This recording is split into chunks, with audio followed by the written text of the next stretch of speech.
All right, so you've got roughly 1,000 clams in your pocket, maybe a little bit more, and you are looking for a 32-inch 4K 240Hz quantum.OLED monitor because everybody and their grandma is telling you that they are the best of the best. Well, they're not necessarily wrong for a lot of use cases, and that's why we're going to take a look at two very popular ones today that you can typically find with not too much difficulty, especially the Alienware. So, yes, we are talking about comparing the Alienware AW3225QF versus the Gigabyte FO32U2. Both monitors are absolutely excellent. I have reviewed both of them, although both will require a firmware update to fix some minor issues. Now, real quick before we compare these two, I will have affiliate links in the description below, so if you decide you want one or the other, for your convenience and my benefit, be sure to use those links. But enough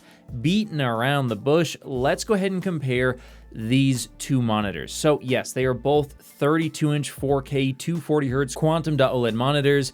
Yes, they both have FreeSync and G-Sync support, and in terms of price, the Alienware can typically be found for around $1,200 and the FO32U2 for around $1,100. So just a $100 difference between the two, although that still is quite a bit of money. Now, they do both have a 3-year warranty, and in terms of availability, the Alienware is definitely easier to get. It's basically in stock all the time, whereas the FO32U2 goes in and out of stock pretty often. Now, in terms of the overall design, well, right off the bat, one of them is curved. The Alienware does have a 1700R curve, so a very slight one, but if you're into curved, that's definitely going to be the one for you, whereas if you want a flat screen, the FO32U2 may be the better option. Now, I do feel like the Alienware has a bit more of a cheaper and more gamery design to it, whereas the Gigabyte version does seem to be a little bit more professional looking, a little bit more solid to the touch, but it does have a bit of a gamer design to it to an extent. Now, both of them you can hide the cords well, so that's great to see, but let's move on to some performance information on these monitors. Now, both of them can exceed 100% DCI-P3. They both, after being updated, can have very good accuracy in sRGB as well as HDR. The brightness is pretty similar, although it does look like the FO32U2, if you disable some of the anti-burn-in measures, can get a little bit brighter, so I do think it does win out in that area, as brightness is very, very important. In terms of latency, they are going to be basically identical, and the same goes for motion performance as well. Both are absolutely excellent in these categories. Now, in terms of the finish, they're both using a glossy coating, which in a light-controlled room looks absolutely excellent. Definitely blows the lid off of matte displays, just looks way crisper, more vibrant, and overall the picture just leaps off the screen and looks really, really good. However, quantum.OLED specifically, this is not an issue with gloss, but specifically quantum.OLED has some sort of weird problem where if you do put it in a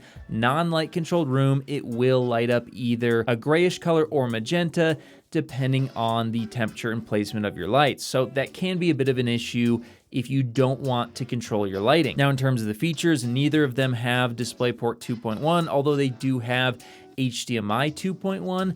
The Alienware does not have KVM, the Gigabyte does. The Alienware has Dolby Vision, the Gigabyte has the ability to shrink the screen. No BFI on either, and both of them, of course, do have anti-burn-in protection and the support for updates on the monitors. So that's great to see there. So you know what? Overall, guys, I think both monitors are absolutely excellent, but when we do take into account that the FO32U2 does come in $100 cheaper, and I do think has just that one extra feature in terms of, well, I suppose two, KVM as well as the ability to shrink the screen, I feel like that does make the FO32U2 worth saving the extra $100 and getting those extra features if you're willing to sacrifice Dolby Vision, which, let's be honest, Dolby Vision basically doesn't exist on PC and can be actually more of a hindrance than a help if you don't disable it on the Alienware. So unless you're using a console,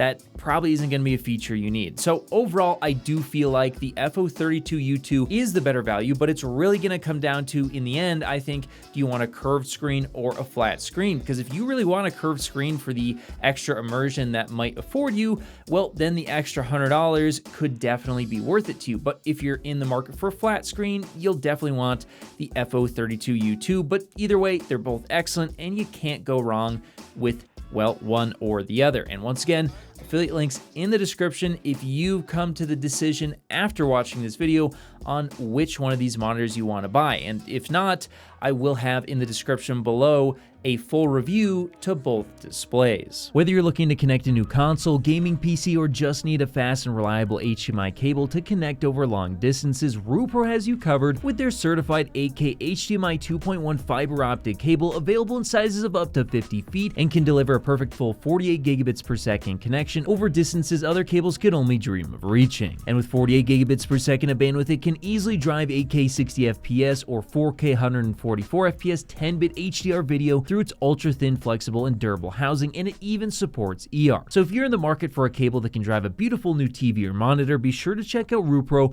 on Amazon today.